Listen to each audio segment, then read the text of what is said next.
you're going to see the Celestial Purge come in as well.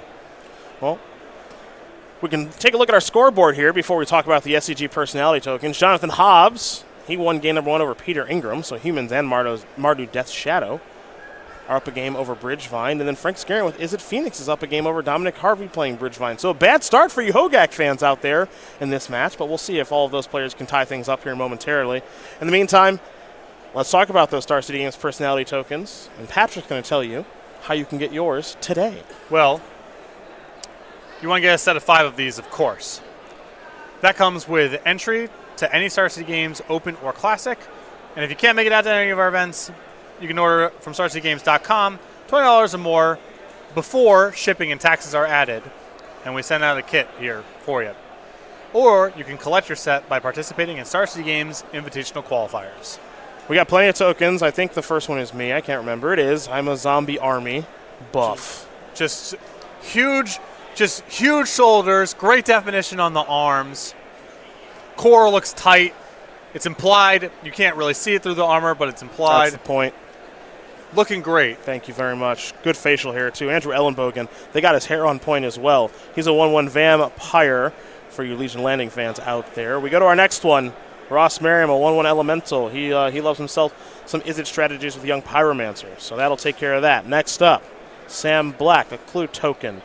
Sam always doing some reading and learning and brewing. And then last but certainly not least, Dylan Hand. For those of us who are big fans of Voice of Resurgence. Love it. I love this one. You're going to buy those up, aren't you? Yeah. You're going to find a way to corner the market. Purely ornamental. Yeah. Will never be in play.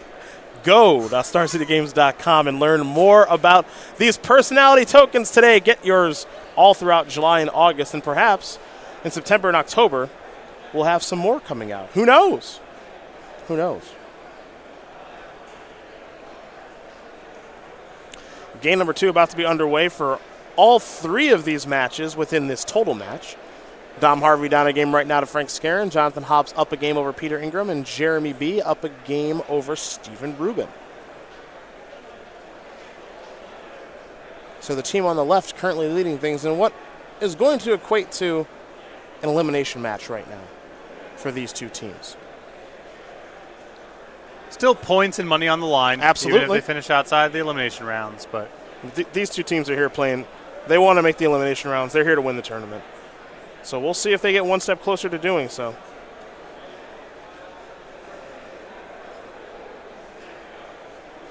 Steve again on a mulligan of 5 in the last game. We'll see if we can find a better hand this game as these players are going to lay out their 7 cards. But again, it is worth mentioning that Jeremy feels very, very confident in this matchup. It appears as though he has come very prepared for Bridgevine.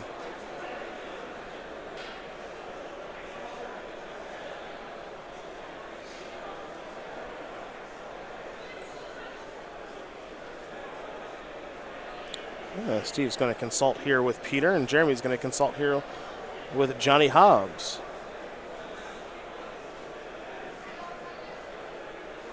Jeremy's going to send it back, and it looks like Steve will too. So while these 2 players shuffle up and get ready here for game number 2, we're going to hear a quick word from our friends over at Ultimate Guard.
We are back. Looks like these players have figured out their hands, or certainly close to it. Steve Rubin will be on the play here. They've been given the green light to go. As a scry to the bottom here for Jeremy. It's a Blood Crypt that enters the battlefield on tap. Steve will fall down to 18. He'll kick things off with a Stitcher Supplier, maybe the best start in the deck. Vengevine is 1. Wear Tear is 2. Bridge from Below is 3. He'll pass the turn over to Jeremy B. Good start here. Best 1-drop and some goods in the graveyard to work with. Yep. Gotta like that started for Steve. Bauble. Take a look at the top card of Steve's deck. Jeremy wants to know what Steve will be drawing next turn. Now there's your fetch land, Inquisition of Kozilek. Get a good look at what Steve's got in his hand. Steve will lay it out. He'll show you a Hogak, along with a Seasoned Pyromancer, a Polluted Delta, and a Carrion Feeder.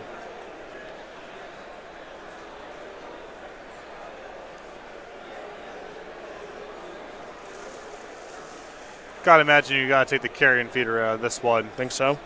Well, if you draw another 1-drop, you're just off to the races. And even still, with Bridge from Below and a Stitcher Supplier on the battlefield, it seems by far the most threatening thing. Well, it is worth noting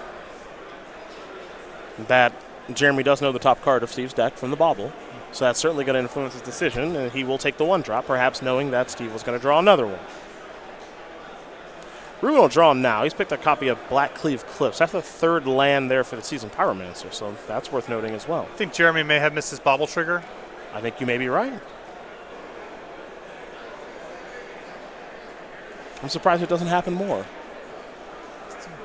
There's a reason they don't do slow trips anymore? Yeah. There's Delta and pass the turn back.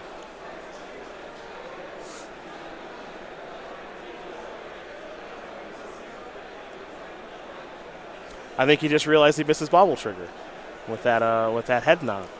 So it goes. Play on. Yep. Happens to the best of us. Marsh Flats will be sacrificed.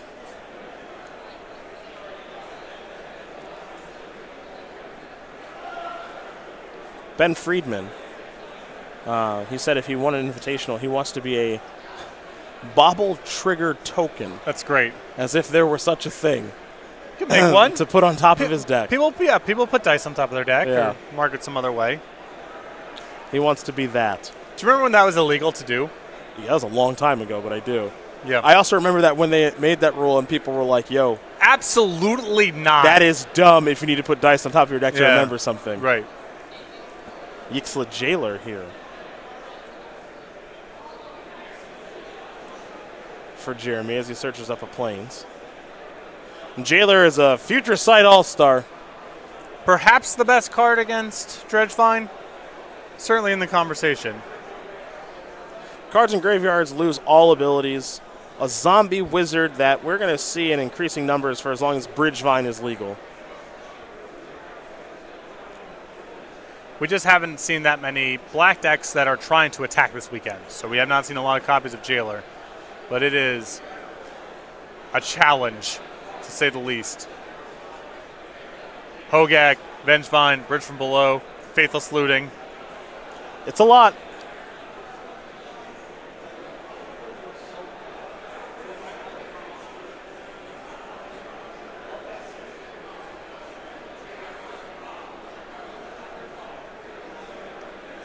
Well, there's a Crypt Breaker. That's actually a pretty good card right now because that allows Steve to play Hogak. And also, that means that Jeremy's got to deal with Hogak and Crypt Breaker because both cards are good. Right. I mean, Rubin's got to play to the battlefield at this point because as long as the Jailer is out, his graveyard's not going to be a resource. Yep. And that's quite the turn. The Crypt Breaker is very good. I mean, you can actually play a normal game of Magic with that card. And Hogak is huge. So, given the circumstances here, Rubin doing very well for himself. May have been Steve's best draw. One could certainly argue. Basic Swamp going to be fetched up via the Bloodstained Mire there for Jeremy.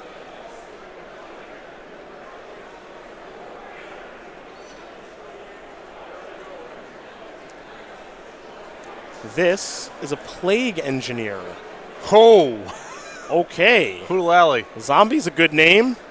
Citrus Supplier trigger. Faithless looting among the cards that have been placed in the graveyard from the 2/2 Death Touch. As Plague Engineer enters the battlefield, choose a creature type. Creatures of the chosen type your opponent's control get -1/-1.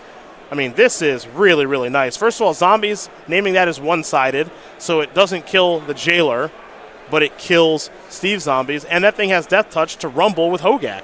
Yeah, That's a perfect card right now. another new banger. Yeah. I got by this thing recently, too. Whew. Blister Coil, weird. Yeah. Out of here. That's a heck of a turn for Jeremy. He's off to a great start this game. Jailer plus Engineer is how he set this one up. Was I resentful that my opponent beat me against my 1/2 and Shocks deck with that card? Probably. Without question. Yeah, probably. But it had its moment. Yep. I think that card's real good. Yes.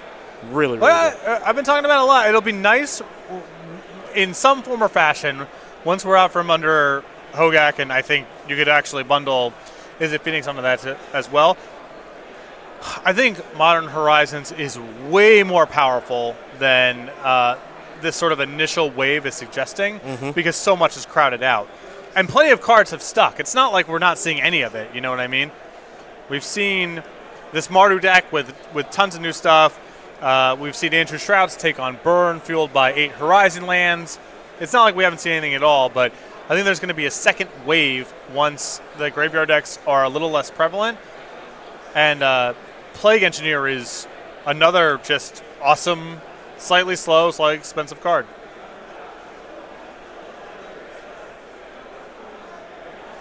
Well, it's time to get in.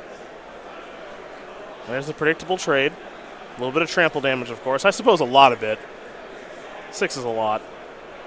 Steve will pass the turn back over to Jeremy. Jeremy's going to cycle a Street Wraith. He's down to 6. Perhaps he's on the hunt for Death Shadow. Second white mana could be a bottleneck on his hand, too. Yep.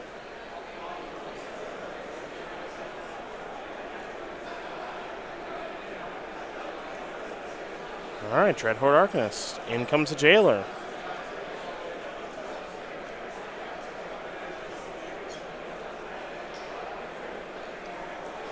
Jeremy's deck has a lot of really thoughtful numbers. Yeah, It looks like a very well crafted, even just looking at the mana base now, and you know.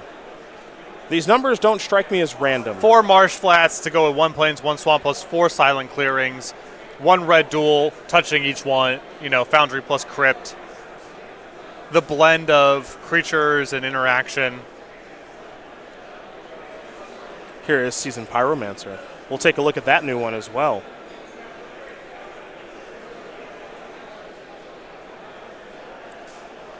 As it appears to be looking to catch Steve up a little bit here. 3 mana, 2/2.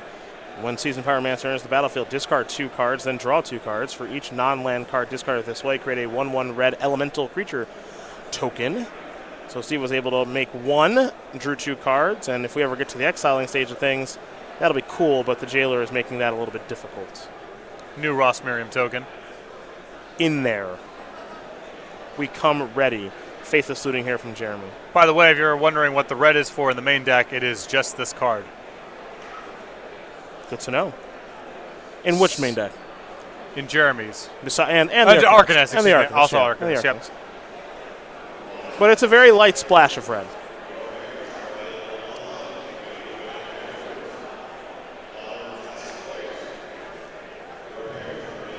Arcanist is coming in. Faithless looting is being casted again.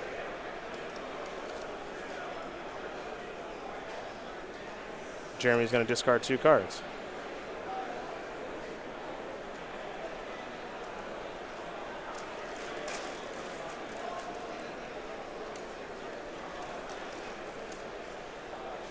Oh, there's your double block. Want to make sure to get the Arcanist off the battlefield. And now here is a second Jailer. And a Bauble.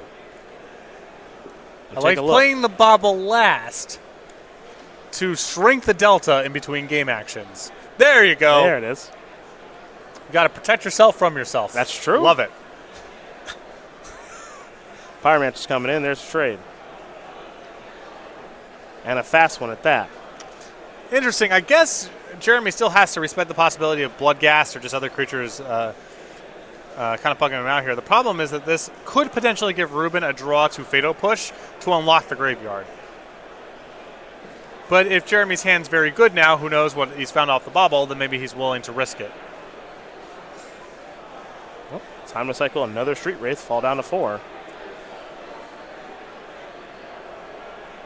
That's an Inquisition of Kozilek. Is that a push maybe? Oh, boy. Really bad news for Jeremy. Timely Fatal Push there from Stephen Rubin. Now there, well, that's a good time for that. So back and forth we're going to go. Steve, I think, is going to flashback Faithless Looting. This should get him one step closer.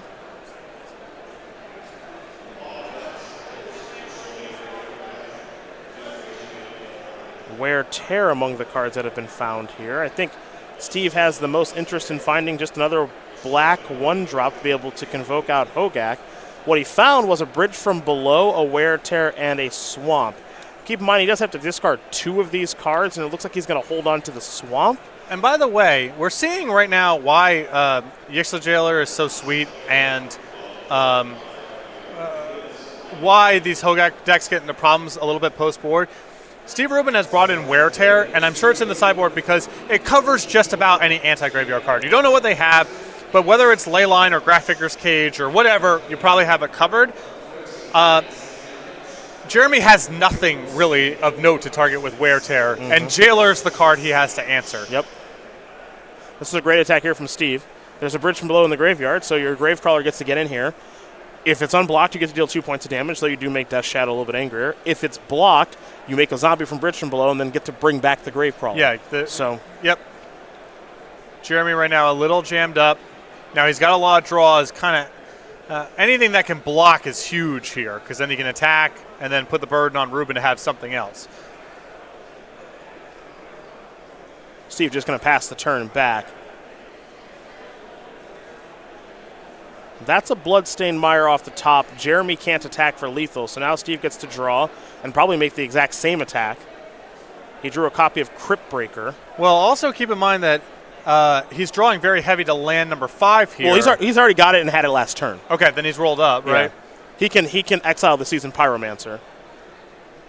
There's the block, so he'll get a zombie.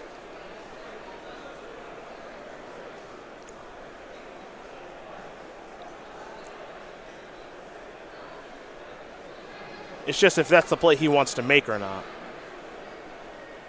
Because it's not really that hard for him to cast Hogak right now.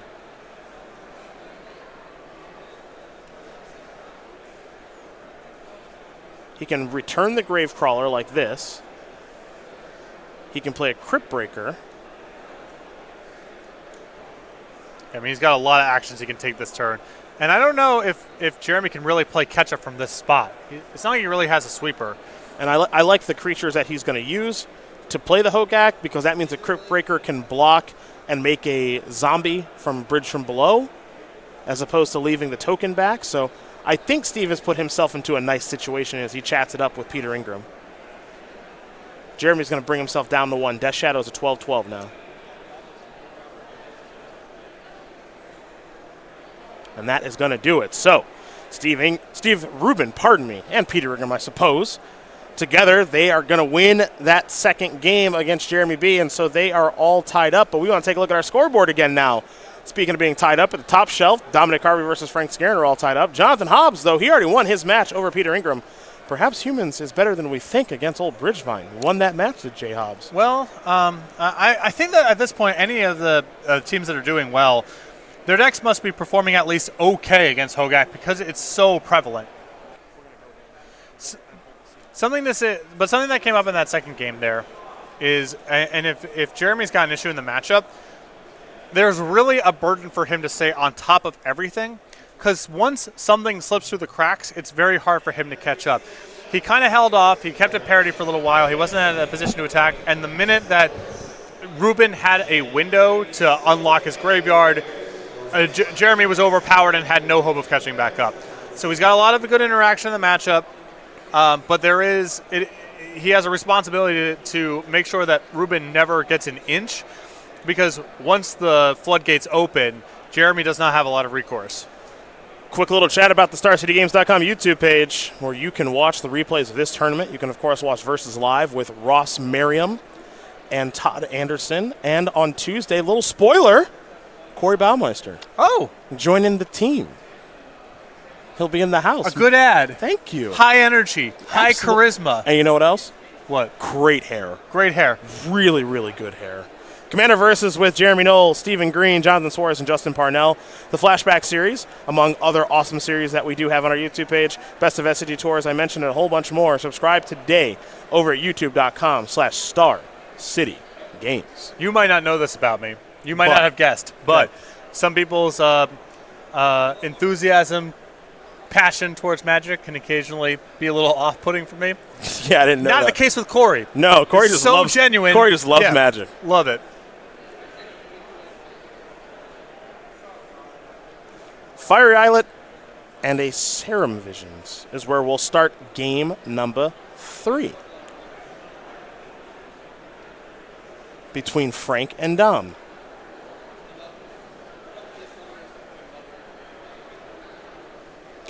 Dom will draw a card here in just a moment, I'm sure. Blackleaf Cliffs. Here's a Stitcher Supplier. We'll go back over to Frank. Dominic Harvey right now on our overall leaderboard is in 10th place in our Player of the Year race. 108 SCG Tour points throughout Season 1. He's really made a name for himself here. Here's a copy of Metamorphose.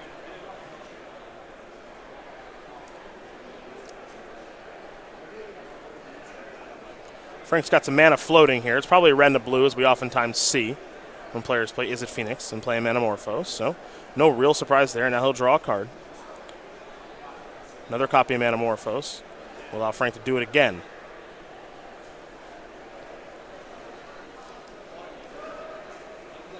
There's a copy of Thing in the Ice. One of the best cards in the matchup. 4 ice counters there. And we'll head back over to Dominic Harvey. He'll draw a card. Second turn of the game. These games don't last long with regards to the number of turns that are played, but the amount of thinking and game actions that take place each turn is quite high. Somewhat good news there for Harvey that Skarren burned through so many copies of Metamorphose setting up the Thing in the Ice. Makes it a little less likely that it can be transformed on the third turn. That's usually the card that enables it, though you have lines that involve 3 spells plus a Phyrexian mana spell as well.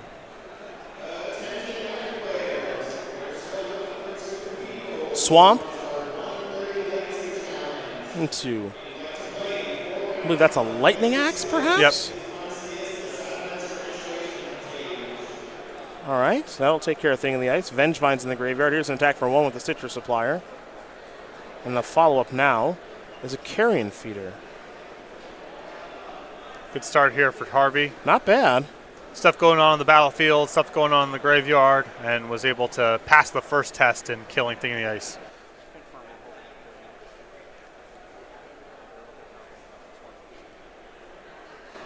Serum Visions here for Frank. He'll scry 2.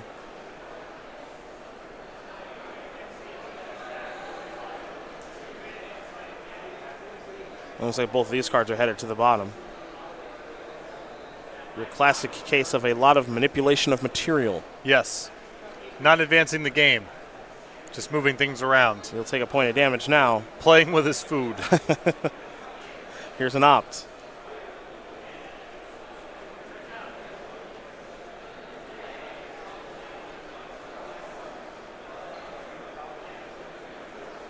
That top card becomes the bottom one, so now Frank will just draw a mystery card.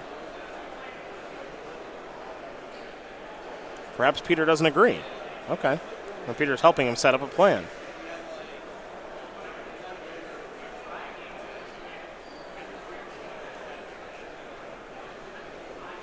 Keep in mind, Frank hasn't played a land yet this turn. He's just been casting cantrips. Steam Vent's going to enter the battlefield untapped, so he'll fall down to 14. Yeah, his opening here suggests that he was a little light on mana because he played a turn 1 Fiery Islet and then followed that up with the Spiral Canal. The canal on the second turn. Makes some sense that he probably kept a one-lander that was the Fiery Islet. Otherwise, he would have played the other land first. Exactly. Yeah. You can deduce that information.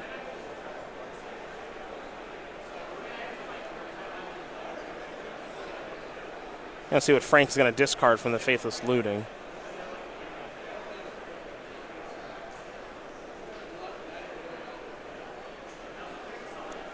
If him and Peter are thinking about it this much, I can't imagine too many Arclight Phoenixes are involved. Because one would get the opportunity to come. Wow. 2 copies of Ravenous Trap. Yep. Dom seems somewhat pleased with that. Pleased or not pleased? I mean, leftovers are probably okay.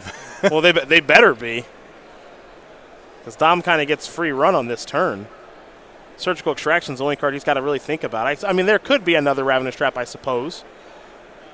But you can put your opponent on very finite possibilities when they are tapped out in a spot like this.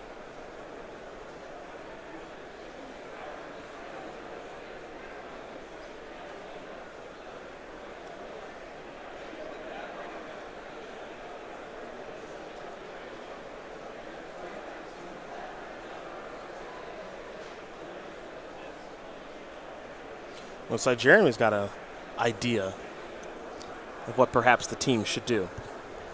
Again, remember, essentially an elimination match here, and Dom could clinch it for his team to keep the team alive since Jonathan Hobbs has already won.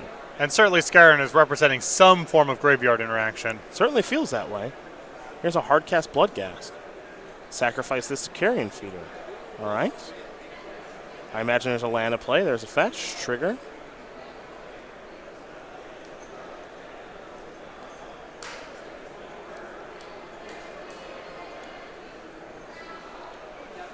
All right, Frank says the fetch land's fine.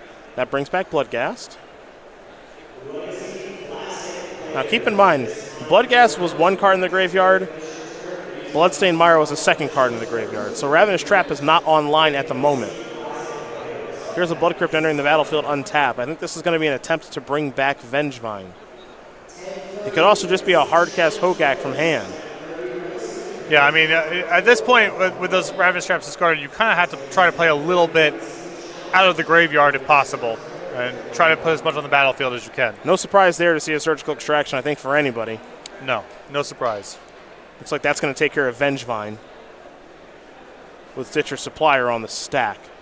So it looks like the Supplier is going to resolve. We'll see Dom mill a couple of cards over here in just a moment, but none of them will be the 4-3 Hasty Elemental because those are exiled.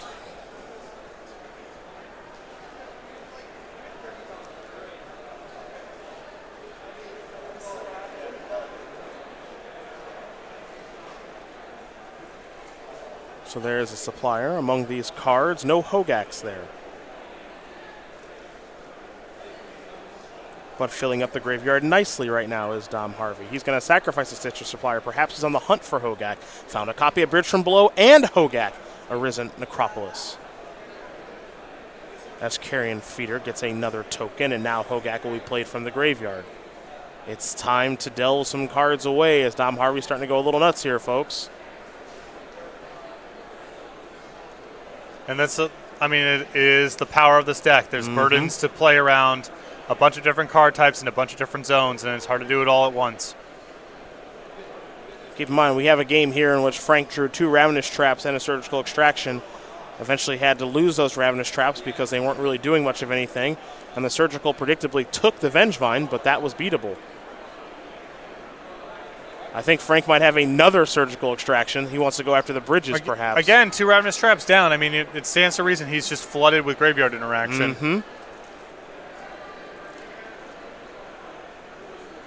Yep, there's another Surgical. Frank feels as though his hand is forced. We might see a response here from Dom in which he sacrifices a Bloodghast to get a zombie. Both these cards are in the graveyard now. He could also probably sacrifice the Hogak because I think he's got the ability to get it back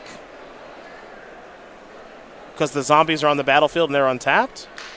I mean, yeah, he's got. I mean, if you still respect the possibility of Ravenous Trap, I guess there's a degree to which you may want to pause on going super deep. But I think he's just fine. Yeah. Yep. I think on that turn, in that small little sequence, he could have sacrificed the Hogak, get another zombie, and then use the 3 zombies that are on the battlefield to help convoke with Hogak. So maybe he missed the opportunity to get another zombie and then replaying Hogak. But as you mentioned, if he wants to play around the 3rd Ravenous Trap, that allows him to do that. Yeah, I mean, Frank's represented turns ago that he's flooded on graveyard interaction, and he's kind of followed suit. I mean, he's been firing off these surgicals now. Dom did forget to turn over those 3 cards from Stitcher's Supplier, but he did announce it. And now here's an attack for 5. Frank is going to untap and take a draw here, but I'm not sure what he's looking for because this battlefield has gotten overwhelming. I mean, they don't catch up very well from this spot. They really don't. Here's a Manamorphose. It's going to have to be the best Manamorphose of all time.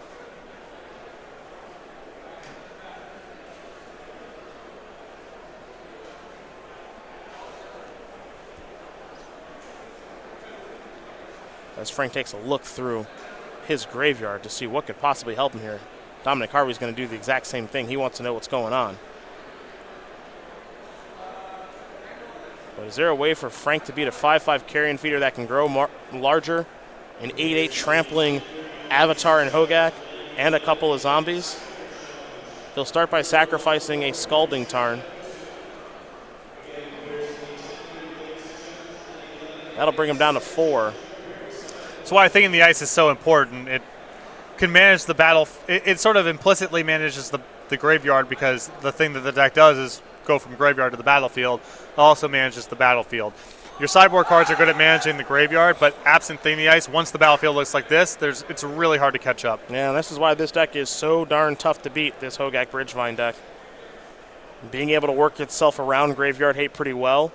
Lost some of its key cards in Vengevine and Bridge from Below, and it's still doing totally fine in this game. Here's Finale of Promise. Frank's going to target Manamorphose and Faithless Looting.